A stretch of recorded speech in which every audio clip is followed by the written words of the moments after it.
이번 시간에는 작성된 게시글에 대한 수정 및 삭제 관련 기능을 구현해 보도록 하겠습니다. 게시글 수정과 삭제의 경우에는 게시글 하나에 있는 이 좌측 버튼을 통해서 이루어지게 됩니다. 그리고 수정을 누르면은 지금과 같이 기존에 있던 이 게시글 모드가 입력창 형태로 변경되고, 이를 통해서 우리가 수정을 할 수 있게 되는 형태로 구현을 해볼 예정입니다. 이 기능을 만드는 데 사용되는 스토어로는 아티클스 스토어가 되겠고요. 그리고 이 아티클스 스토어를 보면은 메뉴 팝업과 에디트 모드라는 어떤 값이 이미 작성된 것을 확인할 수가 있습니다. 이 메뉴 팝업과 에디트 모드에는 둘 다 특정 게시글, 즉 하나의 아티클에 대한 고유값인 id 값이 필요에 따라서 저장되거나 아니면 지금처럼 공백으로 남게 됩니다. 그래서 이를 통해서 첫 번째로 우선 이 메뉴 팝업 창, 지금 보시는 이 창과 같은 경우에는 이 메뉴 팝업과 하나의 아티클의 id 값을 비교해서 이 두 가지 값이 같으면은 지금 보시는 이 영역이 표시가 되어서 메뉴가 나타나는 것처럼 효과를 줄 수가 있게 됩니다. 그리고 그 수정 모드의 경우에는 지금 보시는 이 에디트 모드에 특정 하나의 게시글의 아티클 id, 즉 고유값이 적용이 되면은 이 아티클 리스트에서 지금 반복적으로 이렇게 어떤 것들이 순차적으로 표시될 때, 일반적으로 이제 여기에 있는 값이 다른 경우에는 기존과 같이 아티클 컴포넌트를 통해서 게시글 정보가 나타나게 되고, 이 아티클의 id 값과 이 에디트 모드의 id 값이 같으면은 이 아티클 컴포넌트가 아니라 여기 보시면은 아티클 에디트 폼이라는 어떤 컴포넌트를 우리가 만들어 둔 것을 볼 수가 있습니다. 이 아티클 에디트 폼 컴포넌트가 대신해서 나타나게 됩니다. 그것을 통해서 지금 보는 것처럼 이런 기능을 구현할 수 있게 되는 것입니다. 자, 그럼 이를 구현할 수 있는 스토어의 기능들, 즉 사용자 정의 메소드와 같은 기능들을 우선 만들어 보도록 하겠습니다. 스토어 파일을 열고 아티클스 스토어를 설정하는 곳으로 이동한 다음 이곳에 오픈 메뉴 팝업과 클로즈 메뉴 팝업이라는 사용자 정의 메소드를 추가하겠습니다. 오픈 메뉴 팝업은 선택된 게시글에서 전달받은 id 값을 업데이트를 이용해 해당 스토어에 메뉴 팝업의 id 값을 저장하는 기능을 합니다. 그리고 클로즈 메뉴 팝업은 메뉴 팝업의 값을 초기화시키는 것으로 팝업 창을 닫히게 만들어줍니다. 이제 만든 오픈 메뉴 팝업과 클로즈 메뉴 팝업을 리턴해 주겠습니다. 다음으로 컴포넌트의 아티클 컴포넌트에서 해당 메뉴가 나타나게 만들어 보겠습니다. 필요한 아티클스 스토어와 오스 스토어를 가져오겠습니다. 그리고 이즈뷰 메뉴라는 상태값을 만들고 기본값으로 패스를 주겠습니다. 이 이즈뷰 메뉴가 true일 때 메뉴가 나타나게 됩니다. 이즈뷰 메뉴 상태값은 아티클스의 메뉴 팝업 스토어의 값과 props로 전달받은 아티클의 id 값이 같을 때 true가 돼야 합니다. 이를 위해 상태값들의 변화를 감지할 수 있는 반응성 블록을 만들고 if 조건문을 이용해서 메뉴 팝업과 해당 아티클의 id가 같으면 이즈뷰 메뉴가 true로, 아닐 경우는 false가 되도록 해주겠습니다. 그리고 onToggle 메뉴 팝업이라는 함수를 통해서 아티클스의 메뉴 팝업 값을 제어하도록 하겠습니다. 해당 메뉴의 경우 토글 형식으로 작동합니다. 즉, 한 번 누르면 메뉴가 나타나고 다시 누르면 사라지는 형태입니다.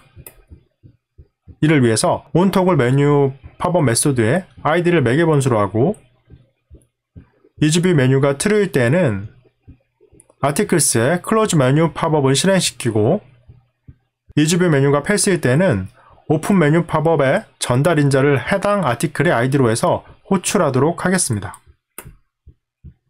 다음으로 마크업 영역도 기능을 추가하겠습니다. 기본적으로 해당 메뉴의 버튼은 로그인된 상태에서 작성자와 로그인한 유저가 같을 때에만 보이게 해야 합니다. 그래야 권한이 없는 사람이 작성된 글을 조작하지 못하기 때문입니다. 그래서 조건 블록으로 해당 아티클의 유저 아이디와 오스 스토어의 아이디를 비교해 같을 때에만 메뉴 버튼이 나타나도록 해주겠습니다. 팝업 메뉴가 나타나도록 하는 버튼에는 onClick 이벤트로 onToggle 메뉴 팝업을 연동해 주도록 하겠습니다. 마지막으로 이 드롭 메뉴 박스 영역이 나타나기 위해서 블록이라는 CSS 클래스가 필요합니다. 그래서 이즈뷰 메뉴가 true일 때 해당 영역에 블록이 적용되어 화면에 나타나도록 하겠습니다. 이제 실행시켜 결과를 확인해 보겠습니다. 이제 브라우저에서 한번 결과를 확인해 보겠습니다. 보시는 것처럼 이거 버튼이 있고 클릭하면 메뉴가 나타나고 한 번 더 클릭하면 메뉴가 사라지는 형태가 된 것을 확인할 수가 있습니다. 그리고 지금 저는 유저5라는 것으로 로그인된 상태입니다. 그리고 제가 작성한 글이 이 유저5로 작성한 글이 아닌 경우에는 메뉴가 아예 보이지 않는 것도 확인했습니다. 그럼 이제 이어서 이 메뉴를 누르고 수정을 눌렀을 때 이 영역에서 그 글을 수정할 수 있는 영역이, 즉 아티클 에디트 폼이 나타나도록 한번 또 기능을 추가해 보도록 하겠습니다. 이번에도 스토어부터 기능을 추가하겠습니다.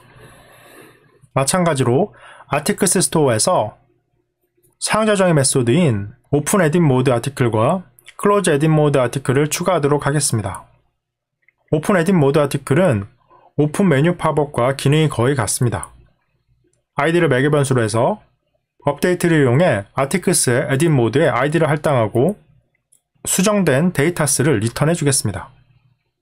그리고 이때 클로즈 메뉴 팝업을 호출해 팝업 메뉴를 닫아주도록 하겠습니다. 다음으로 클로즈 에딧 모드 아티클은 역시 업데이트를 이용해 에딧 모드에 공백값을 준 후 리턴하면 됩니다. 그리고 이렇게 만들어진 오픈 에딧 모드 아티클과 클로즈 에딧 모드 아티클을 리턴 시켜주겠습니다.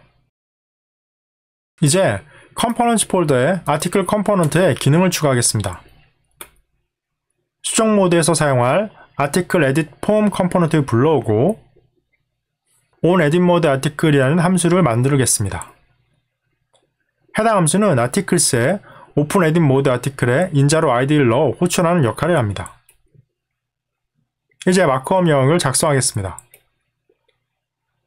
조건 블록으로 아티클스의 에딧 모드와 아티클의 아이디를 비교해 같으면 아티클 에딧 폼을 나타내고 아니면 기존과 같이 작성글 내용이 표시되게 해주겠습니다. 다음으로 마크업 영역에서 에딧 버튼에 onClick 이벤트로 onEditMode article 함수를 연동하겠습니다. 여기서 아티클 에딧 폼 컴포넌트에 props로 아티클을 보내는 것도 추가해야 합니다. 다음으로 수정 모드에 해당하는 컴포넌트 폴더에 아티클 에딧 폼 컴포넌트를 작성하겠습니다. 스크립트 영역을 만든 다음 props로 아티클을 받겠습니다. 여기에 아티클 value라는 상태값을 만든 다음 props로 받은 아티클의 값들을 재할당하겠습니다. 다음으로 마크업 영역에서 유저 이메일 created as를 나타내고 텍스트 에리어에 bind value를 이용해서 아티클 value의 콘텐트를 바인딩 시키겠습니다. 참고로 바로 props로 받은 값을 마크업 영역에 적용하는 것이 아닌 아티클 value를 재할당 후 값을 적용하는 이유는 내용을 수정하다 취소할 경우 바로 props를 바인딩 시키면 양방향 바인딩이 되어 수정 중인 내용이 사용자 목록에 그대로 적용되기 때문입니다. 물론 이때 서버의 내용이 수정된 것은 아니므로 새로 고침하면 원래 값이 복원되지만 이건 정상적인 방법이라고 보기 어렵습니다. 그래서 수정의 경우는 이처럼 props로 받은 값을 한 번 더 상태값을 만들고 재할당에 사용하는 것이 좋습니다. 이제 앱을 실행시키고 에딧 버튼을 클릭해 보겠습니다. 자, 이제 한번 실행된 결과를 한번 확인해 보겠습니다. 자, 여기서 이제 이 수정 버튼을 클릭하면은 보시는 것처럼 아티클 컴포넌트가 아니라 아티클 에딧 컴포넌트로 이렇게 변경돼서 수정을 할 수 있게끔 되는 것을 볼 수가 있습니다. 그리고 뭐 다른 글을 한번 선택해 보더라도 수정 모드로 되면 이렇게 변경이 되게 됩니다. 자, 그럼 이어서 이제 실제 서버에 이 수정된 내용을 변경하도록 요청하는 기능을 만들도록 하겠습니다. 자, 이번에도 게시글 추가 삭제에 관련된 API를 이 스웨거를 통해서 먼저 살펴보도록 하겠습니다. 수정의 경우에는 put 옵션을 통해서 이루어지고 패스는 역시 이번에도 같은 아티클스가 됩니다. 여기에 서버로 전달되는 값에는 아티클 아이디와 컨텐트가 되겠고 인증에 필요한 오솔라이제이션, 즉 인증 토큰인 액세스 토큰도 필요한 것을 알 수 있습니다. 그리고 정상적으로 이제 서버의 요청이 완료가 되면은 다음과 같은 형태의 데이터를 서버로부터 받을 수 있게 됩니다. 이어서 삭제 관련 API도 살펴보겠습니다. 조금 더 내려보시면은 여기에 이제 delete라고 되어 있는 부분인데요. 삭제 같은 경우에는 이제 delete 옵션으로 이루어지고 주소는 articles에 그리고 뒤에 article ID를 추가로 전달하는 방식으로 이루어집니다. 여기에 보시면은 이 pass라고 되어 있는 이 article ID가 바로 articles라고 되어 있는 주소 뒤에 함께 전달되는 값이 되겠습니다. 그리고 이번에도 역시 authorization, 즉 액세스 토큰이 함께 필요하고 정상적으로 이제 삭제 요청이 완료되면은 다음과 같은 형태의 데이터가 서버로부터 받을 수 있는 것을 알 수가 있습니다. 자, 이제 이를 바탕으로 스토어부터 작성해 보도록 하겠습니다. 이번에도 스토어 파일을 열고 아티클 스토어에서 사용자 정의 메소드로 수정된 글을 업데이트 시켜줄 업데이트 아티클을 추가하도록 하겠습니다. 어싱크와 함께 업데이트 아티클 메소드를 만들고 4개 변수로 게시글 하나의 정보에 해당하는 아티클을 작성해 주겠습니다. 이번에도 역시 인증이 필요하므로 액세스 토큰의 auth 스토어에 authorization을 담아두겠습니다. 이어서 try catch를 작성하고 업데이트 데이터를 만들고 여기에 전달받은 아티클에서 아이디와 콘텐츠를 담아 옵션스에 pass data 액세스 토큰을 준비해 주겠습니다. 다음으로 업데이트 아티클에 await과 함께 put API의 옵션을 넣어 서버로 요청하고 정상적으로 요청이 완료되면 스펠트의 업데이트를 이용해 변경된 값을 스토어에 적용하겠습니다. 이를 위해 new article 리스트를 만들고 기존 목록인 article 리스트를 맵을 이용해 아티클의 아이디를 비교해서 아티클의 아이디와 업데이트 아티클의 아이디가 같을 때 아티클을 업데이트 아티클로 변경하고 리턴시킨 후 데이터셋 아티클 리스트를 새로 변경된 값으로 바꾼 후 이를 리턴해 스토어의 값을 변경하도록 하겠습니다. 그리고 close edit mode 아티클을 실행해 에디트 모드를 닫고 얼럿으로 수정이 완료됨을 나타내 주겠습니다. 이렇게 작성한 업데이트 아티클을 아티클 스토어의 리턴 목록에 추가하겠습니다. 다음으로 글 삭제를 위한 스토어를 작성하겠습니다. 업데이트 아티클 아래 delete 아티클을 어싱크와 함께 만들고 매개 변수로 아이디를 설정하겠습니다. 인증을 위한 액세스 토큰을 준비하고 try catch 안에 옵션스를 만들고 패스에 삭제를 요청하는 URL인 articles의 파라미터로 아이디를 설정한 후 액세스 토큰을 준비하겠습니다. 다음으로 await과 함께 del API에 옵션을 넣어 서버로 삭제 요청을 하고 정상적으로 서버 요청이 완료되면 이번에도 스펠트의 업데이트를 이용해 아티클 스토어의 아티클 리스트 목록의 내용을 변경하게 됩니다. new 아티클 리스트를 만들고 여기에 기존 아티클 리스트를 필터를 이용해서 아티클의 아이디와 전달받은 아이디가 같지 않은 경우만을 선별해 이를 다시 아티클 리스트에 제할당한 후 리턴시키겠습니다. 그리고 캐치에 발생한 오류에 대한 얼럿을 설정하도록 하겠습니다. 이제 컴포넌트 폴더에 아티클 에딧 폼 컴포넌트를 열고 실제로 게시글 수정 삭제가 되도록 구현해 보겠습니다. 아티클스 스토어를 임포트로 가져온 후 on close edit mode 아티클과 on update 아티클 함수를 만들어 주도록 하겠습니다.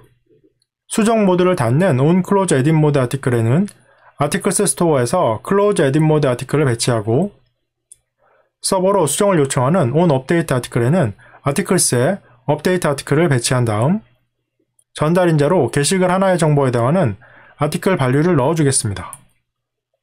이제 마크업 영역의 완료 취소 버튼에 on 클릭 이벤트로 on update 아티클과 on close edit mode 아티클을 연동하겠습니다. 다음으로 삭제 기능을 컴포넌트 폴더의 아티클 컴포넌트에 추가하겠습니다. 이를 위해 on delete 아티클 함수를 추가하고 삭제에 필요한 전달인자로 아이디를 받게 하겠습니다. 이때 on delete 아티클 함수와 같이 삭제의 경우는 컨펌을 이용해 삭제할지 다시 한번 문의하는 것이 좋습니다. 그리고 삭제를 원하면은 아티클스에 delete 아티클을 아이디와 함께 호출되게 해주겠습니다. 이제 마크업 영역에서 팝업 메뉴의 delete 버튼에 on 클릭 이벤트와 on delete 아티클을 연동하겠습니다. 이전에도 설명했지만 전달행자가 있는 함수 실행은 화살표 함수 형태로 해야 합니다.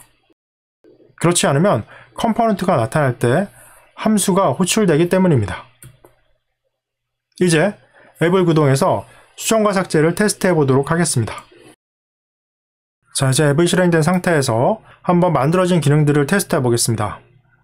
여기에서 수정을 누르고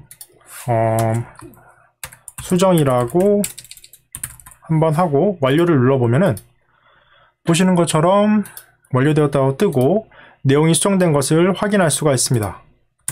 이제 서버에서 정상적으로 이제 서버에서도 수정이 되는지 확인해 보려면 새로 고침해 봐도 되고요. 이렇게 보면은 지금 새로 데이터를 받았는데도 조금 전에 우리가 수정한 내용이 적용된 것을 볼 수가 있습니다. 그리고 여기에 추가로 한번 삭제를 또 해보겠습니다. 삭제를 해보면 문의창이 한번 뜨고 확인을 누르면은 자, 보신 것처럼 지금 콘텐트 50이 삭제된 것을 확인할 수가 있습니다. 이번 챕터에서 우리가 기억해야 될 부분은 서버로부터 받은 데이터로 만들어진 목록을 수정, 삭제와 같은 작업을 할 경우 목록을 수정하고 서버의 통신이 정상적으로 완료되면 목록을 전부 새로 받는 것이 아닌 스토어에 저장된 목록 중에서 변경된 부분만을 수정하는 것이 효율적이라는 것입니다. 왜냐하면 변경이 일어났을 때 무조건 전체 데이터를 다시 서버로부터 받는 방법과 목록의 일부만을 변경하는 방법의 통신 비용이 몇 배가 차이가 날 수 있기 때문입니다. 그렇기 때문에 이와 같이 스토어를 활용한 서버 통신 패턴을 꼭 기억해 주셨으면 좋겠습니다. 그럼 다음 시간에는 계속해서 코멘트와 관련된 기능을 만들어 보도록 하겠습니다.